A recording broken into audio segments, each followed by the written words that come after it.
Chapitre 250. La parabole de la boue qui devient flamme racontée aux disciples venus avec Isaac. Le sacrifice de Jean d'Andorre. Le 11 août 1945. C'est justement sur les rives du torrent profond que Jésus trouve Isaac avec de nombreux disciples, connus et inconnus.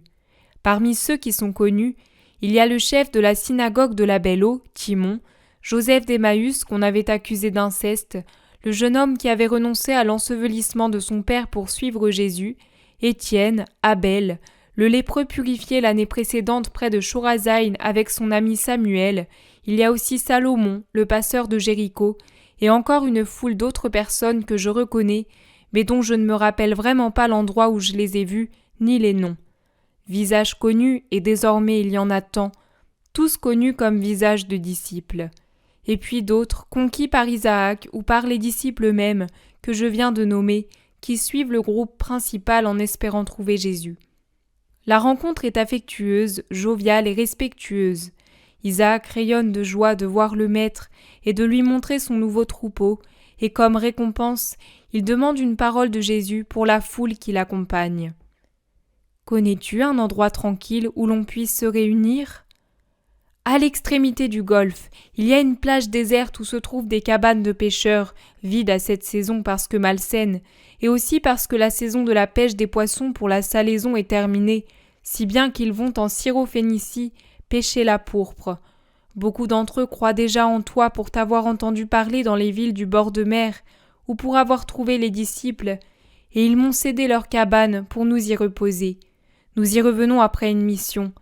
Il y a en effet beaucoup à faire sur cette côte. Elle est totalement corrompue par bien des choses. Je voudrais arriver jusqu'à la Syrophénicie, et ce serait possible par la mer, car la côte est trop brûlée par le soleil pour la parcourir à pied. Mais je suis berger, pas marin, et parmi ceux-ci, il n'y en a pas un qui sache diriger un bateau à voile. Jésus écoute attentivement avec un léger sourire.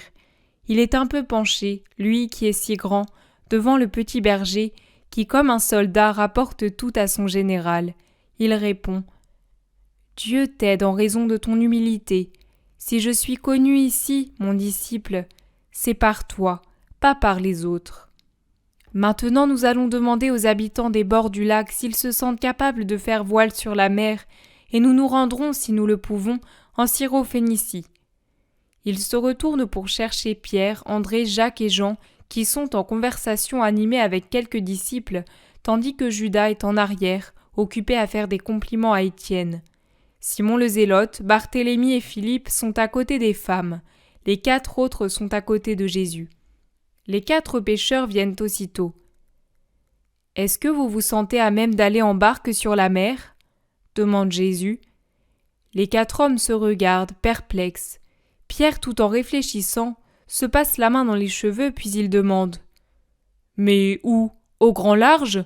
Nous sommes des poissons d'eau douce. » « Non, le long de la côte jusqu'à Sidon. »« Je crois que c'est possible. Qu'est-ce que vous en dites ? » ?»« Moi aussi je le crois. Mer ou lac, ce sera toujours la même chose, de l'eau, » dit Jacques. « Ce sera même plus beau et plus facile, » ajoute Jean. « Je ne sais pas sur quoi tu te bases pour penser ça, » lui répond son frère. « C'est à cause de son amour pour la mer. Celui qui aime quelque chose y voit toutes les perfections. Si tu aimais comme ça une femme, tu serais un parfait époux, » plaisante Pierre en secouant Jean amicalement. « Non, je le dis parce qu'à Ascalon, j'ai vu que les manœuvres sont les mêmes et la navigation est très agréable, » répond Jean. « Alors allons-y, » décide Pierre. « Tout de même, il vaudrait mieux avoir quelqu'un du pays. Nous ne connaissons pas cette mer ni ses hauts fonds, » souligne Jacques. « Oh, je n'y pense même pas. Nous avons Jésus avec nous. Autrefois, je n'étais pas tranquille, mais depuis qu'il a apaisé le lac. Allons avec le maître à Sidon. Il y a peut-être du bien à y faire, » dit André. « Alors nous irons là-bas. Tu te procureras les barques pour demain. Fais-toi donner la bourse par Judas. » Apôtres et disciples sont mêlés. Il n'est pas nécessaire de dire quelle fête c'est pour un grand nombre, ceux qui sont bien connus de Jésus. Ils reviennent sur leurs pas, prennent la direction de la ville et en font le tour jusqu'à atteindre la pointe extrême de la baie qui s'allonge dans la mer comme un bras recourbé. Là, quelques cabanes disséminées sur la petite côte couverte de gravier représentent l'endroit le plus misérable de la ville, le plus dépeuplé. Il n'est d'ailleurs habité qu'occasionnellement. Les maisonnettes sont des cubes aux murs effrités par les embruns et par la vétusté. Toutes sont fermées et quand les disciples les ouvrent, elles font voir leur misère enfumée et leur équipement vraiment réduit au strict minimum. Voilà, elles sont très commodes et propres à défaut de beauté, dit Isaac qui en fait les honneurs. Belles, non, les pauvres, la belle eau était un palais en comparaison, et il y en avait qui se plaignaient, bougonne Pierre. Mais pour nous c'est une chance. Bien sûr, l'important est d'avoir un toit et de s'aimer. Ah, regarde, voilà notre Jean. Comment vas-tu? Où étais-tu? Mais Jean d'Andorre, tout en souriant à Pierre, court vénérer Jésus qui le salue avec de très bonnes paroles. Je ne l'ai pas fait venir parce qu'il n'était pas très bien. Je préfère qu'il reste ici. Il sait si bien y faire avec les gens de la ville et avec ceux qui demandent des renseignements sur le Messie, dit Isaac. Effectivement, l'homme d'Andorre est beaucoup plus maigre qu'auparavant, mais son visage est serein. La maigreur ennoblit ses traits et fait penser à quelqu'un qui est déjà touché par le double martyre de la chair et de l'esprit.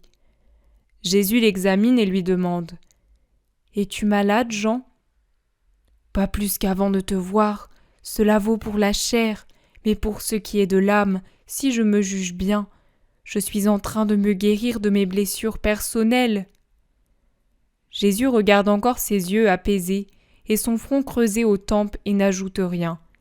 Mais il lui pose une main sur l'épaule et entre avec lui dans une maisonnette où l'on a apporté des bassines d'eau de mer pour rafraîchir les pieds fatigués et des brocs d'eau fraîche pour la soif, pendant qu'au dehors on prépare le repas sur une table rudimentaire ombragée par un semblant de tonnelle de plantes grimpantes.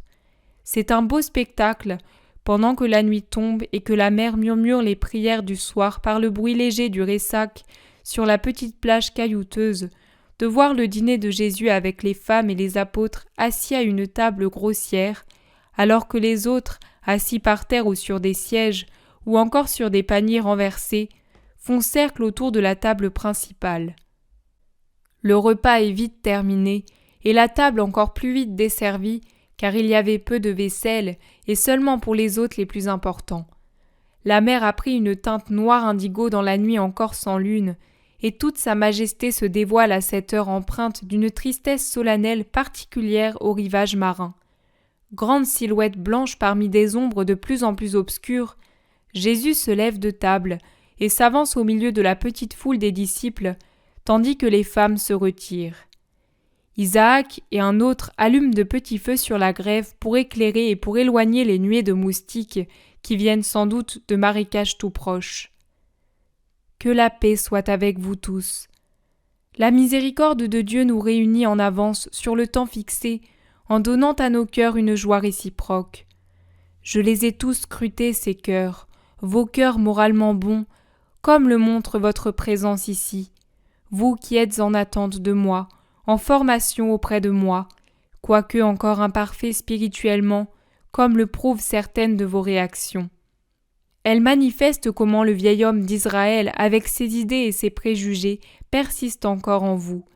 Et l'homme nouveau n'est pas encore sorti de lui, tel le papillon de la chrysalide, cet homme du Christ qui possède une mentalité ample, lumineuse, miséricordieuse, et une encore plus vaste charité.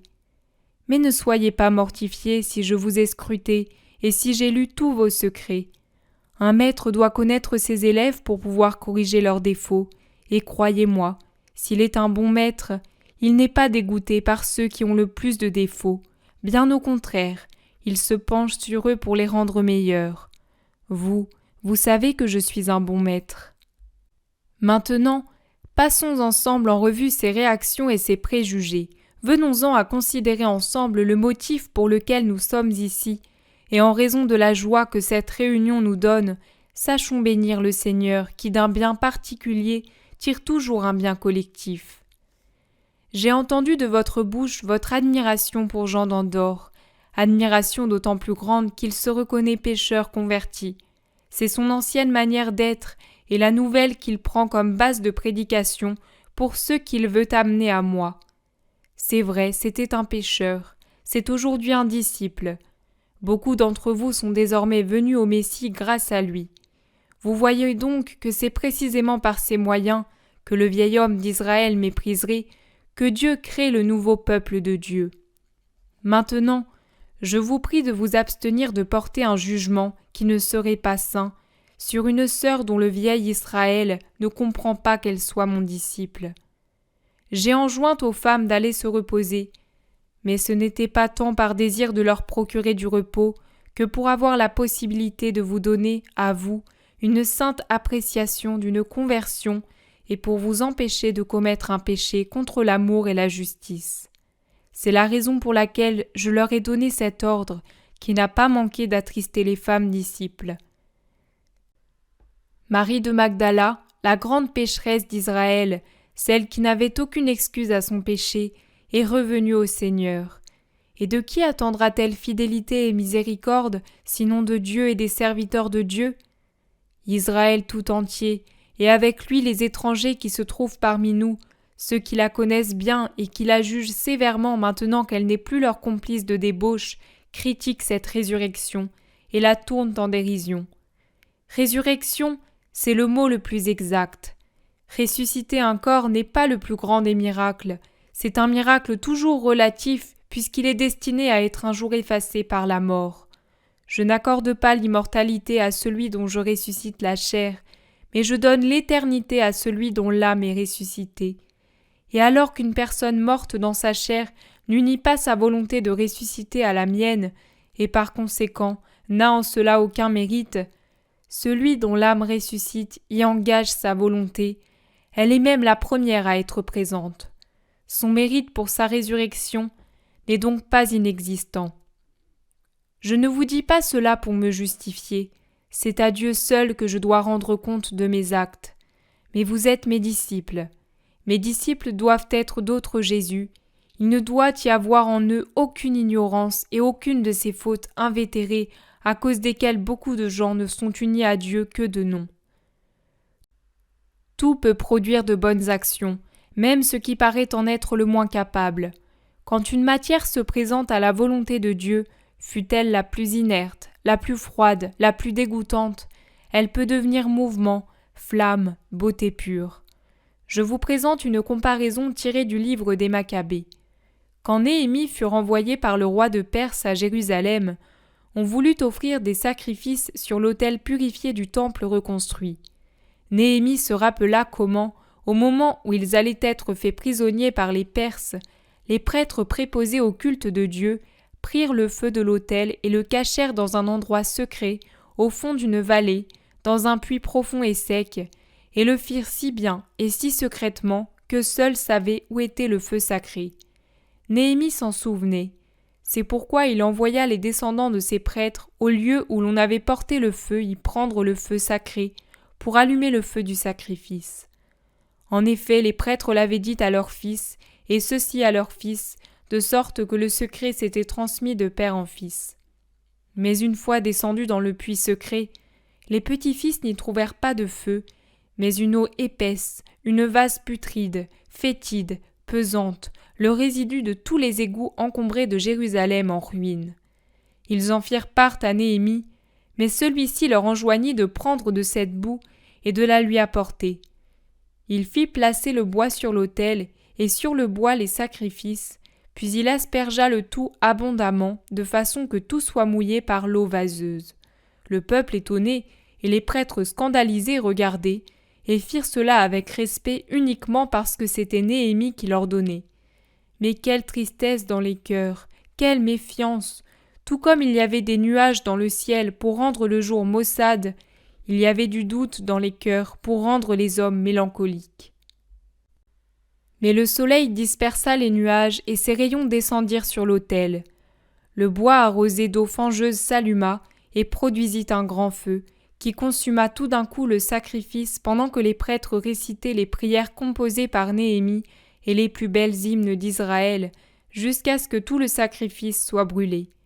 Et pour persuader les foules que Dieu peut aussi faire des prodiges avec les matériaux les moins convenables, mais employés avec une intention droite, Néhémie fit répandre le reste de l'eau sur de grandes pierres.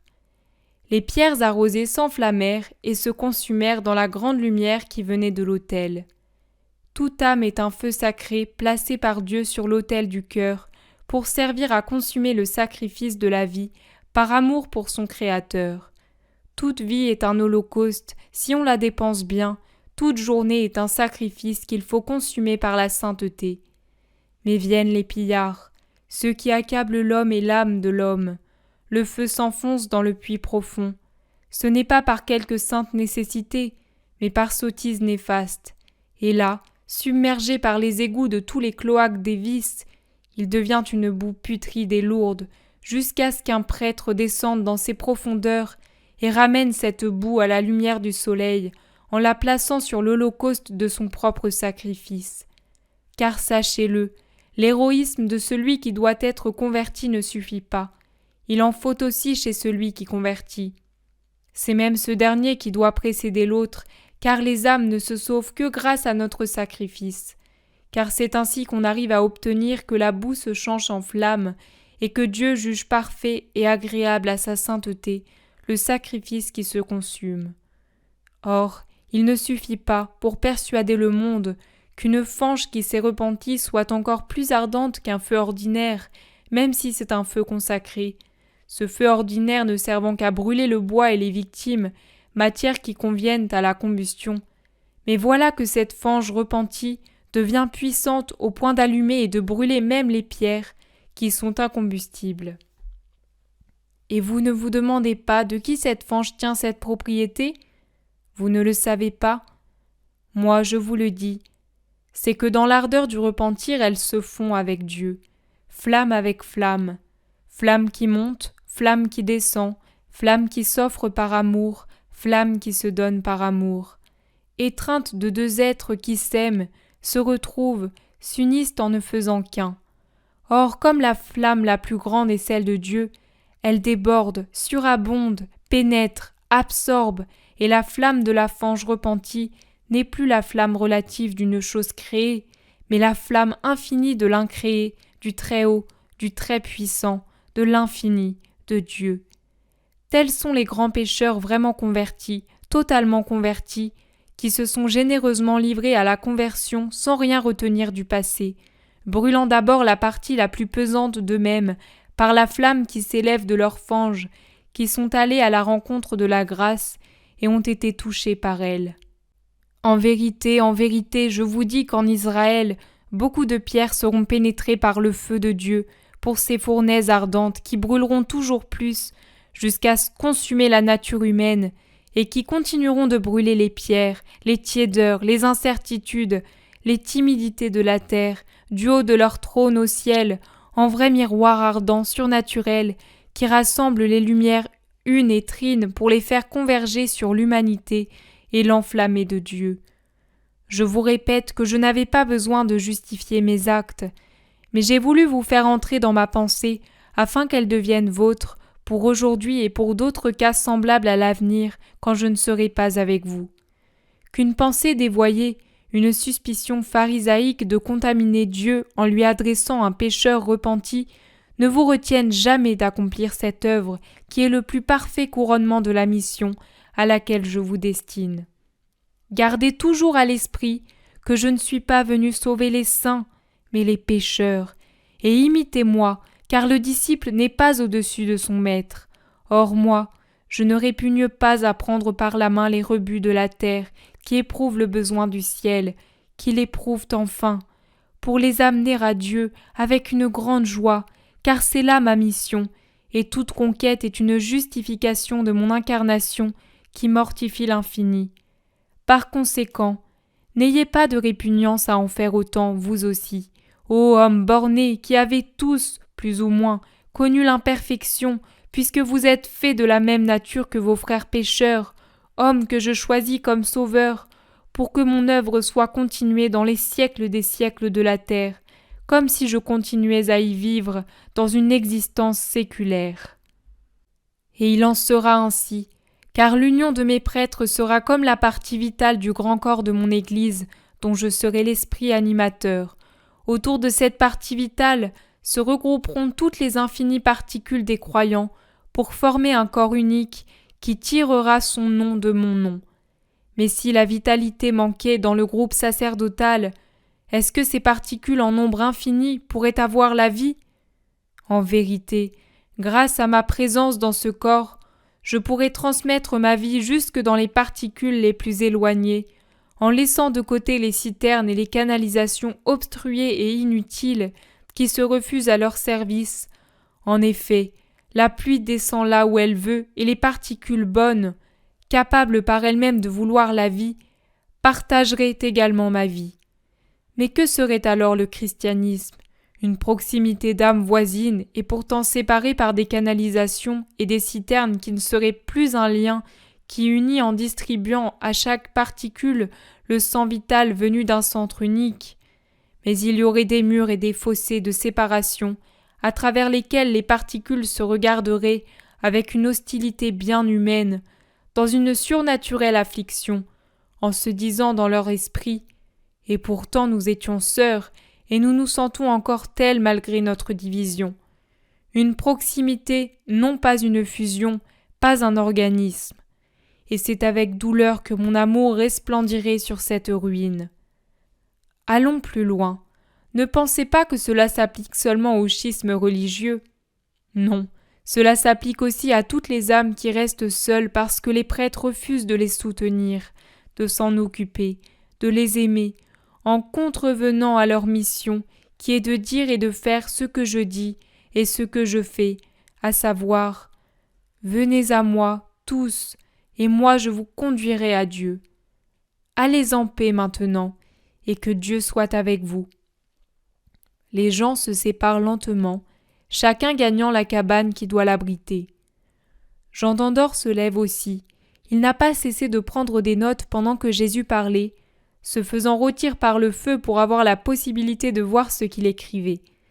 Mais Jésus l'arrête et lui dit « Reste un peu avec ton maître. » Et il le garde auprès de lui jusqu'à ce que tous soient partis. Marchons jusqu'à ce rocher qui se trouve au bord de l'eau. La lune est de plus en plus haute et l'on voit le chemin. Jean acquiesce sans rien dire. Ils s'éloignent à environ 200 mètres des habitations et s'asseyent sur un gros rocher. Je ne sais pas s'il s'agit des restes d'un môle ou du prolongement d'un écueil qui plonge dans la mer ou encore de ruines d'une cabane à demi engloutie par les eaux, peut-être une avancée de la côte qui s'est produite au cours des siècles. Je sais que, s'il est possible d'y monter de la petite plage en posant le pied sur des creux et des saillies qui forment des marches, du côté de la mer la paroi descend, pour ainsi dire à pic, et plonge dans l'eau glauque. Maintenant d'ailleurs, la marée l'entoure à moitié de vagues qui bouillonnent et frappent légèrement cet obstacle, se retirent en faisant le bruit d'une énorme aspiration, puis se taisent un moment pour revenir encore avec un mouvement et un bruit régulier fait de gifles, de clapotis et de silence, comme une musique syncopée. Ils s'asseyent précisément en haut de ce bloc frappé par la mer. La lune trace une voie argentée sur les eaux et donne une teinte bleue sombre à cette mer qui, avant son lever, n'était qu'une vague étendue noirâtre dans l'obscurité de la nuit. Jean, tu ne dis pas à ton maître la raison pour laquelle ton corps souffre ? Tu la connais, Seigneur, mais ne dis pas souffre, dis plutôt se consume, c'est plus exact, et tu le sais. Tu sais aussi qu'il se consume avec joie. Merci, Seigneur, je me suis reconnue, moi aussi, dans la fange qui devient flamme, mais moi, je n'aurai pas le temps d'allumer les pierres. Mon Seigneur, je vais bientôt mourir, j'ai trop souffert de la haine du monde, et je jubile trop de l'amour de Dieu. Mais je ne regrette pas la vie. Ici, je pourrais encore pécher, manquer à la mission à laquelle tu nous destines. Par 2 fois déjà, j'ai manqué dans ma vie. À ma mission d'enseignant, car je devais savoir y trouver de quoi me former moi-même, et je ne me suis pas formé. À ma mission de mari, car je n'ai pas su former ma femme. C'était logique. Je n'avais pas su me former moi-même, et je n'ai pu savoir la former. Je pourrais manquer aussi à la mission de disciple. Or, je ne veux pas te manquer, à toi. Que soit donc bénie la mort si elle me conduit là où l'on ne peut plus pécher. Mais si je n'ai pas le sort de disciple enseignant, j'aurai celui de disciple victime, et ce sera celui qui ressemble le plus à ton sort. Tu l'as dit ce soir, en se brûlant soi-même en premier. Jean, est-ce un sort que tu subis ou une offrande que tu fais? Une offrande que je fais si Dieu ne dédaigne pas la fange qui est devenue feu. Jean, tu fais beaucoup de pénitence. Les saints aussi, et toi le premier. Il est juste que celui qui a tant à payer en fasse aussi. Mais peut-être trouves-tu que les miennes ne sont pas agréables à Dieu. Tu me les interdis? Moi, je ne mets jamais d'obstacle aux bonnes aspirations de l'âme pleine d'amour. Je suis venu prêcher par les faits que dans la souffrance se trouve l'expiation et dans la douleur la rédemption. Je ne puis me contredire. Merci Seigneur, ce sera ma mission. Qu'écrivais-tu, Jean? Ah, maître, parfois le vieux Félix réapparaît encore avec ses habitudes d'enseignant. Je pense à Marziam. Lui, il a toute une vie pour te prêcher, et vu son âge, il n'assiste pas à tes prédications. J'ai pensé à noter certains enseignements que tu nous as donnés et que l'enfant n'a pas entendus parce qu'il était occupé à ses jeux ou au loin avec l'un de nous. Dans tes paroles, même les plus petites, il y a tant de sagesse. Tes conversations familières sont déjà un enseignement, et justement sur les réalités de chaque jour, de chaque homme, sur ces petits détails qui au fond sont les grandes choses de la vie, car leur ensemble forme une somme importante qui exige patience, constance, résignation pour être accomplie avec sainteté. Il est plus facile d'accomplir un grand et unique acte d'héroïsme que des milliers de petits gestes qui exigent une constante application de la vertu. Pourtant, on n'arrive pas à faire cet acte important, soit dans le mal, soit dans le bien. Je le sais pour le mal, si l'on n'accumule pas longuement de petits actes en apparence insignifiants. J'ai commencé à tuer lorsque, las des frivolités de ma femme, je l'ai pour la première fois regardée avec mépris. C'est pour Marziam que j'ai noté tes petites explications, et ce soir, j'ai désiré noter ton grand enseignement. Je laisserai mon travail à l'enfant pour qu'il se souvienne de moi, le vieux maître, et pour qu'il ait aussi ces enseignements qu'il n'aurait pas sinon. Son splendide trésor, tes paroles, me le permets-tu? Oui, Jean, mais sois en paix surtout, comme cette mère. Vois-tu, pour toi ce serait trop accablant de subir l'ardeur du soleil, et la vie apostolique est vraiment une ardeur. Tu as tant lutté dans ta vie. Maintenant, Dieu t'appelle à lui sous ce paisible clair de lune qui apaise et purifie toutes choses. Marche dans la douceur de Dieu. Je te le dis, Dieu est content de toi. Jean d'Andorre prend la main de Jésus, la baise et murmure. Et pourtant, il aurait été beau aussi de dire au monde « Viens à Jésus ». Tu le diras du paradis, toi aussi tu seras un miroir ardent. Allons, Jean, je voudrais lire ce que tu as écrit. Voici le rouleau, Seigneur, et demain je te donnerai celui sur lequel j'ai noté tes autres paroles. Ils descendent de leur écueil, et dans la blancheur resplendissante du clair de lune qui a changé en argent les cailloux de la rive, ils reviennent aux habitations. Ils se saluent, Jean en s'agenouillant, Jésus en le bénissant de la main qu'il lui pose sur la tête en lui donnant sa paix.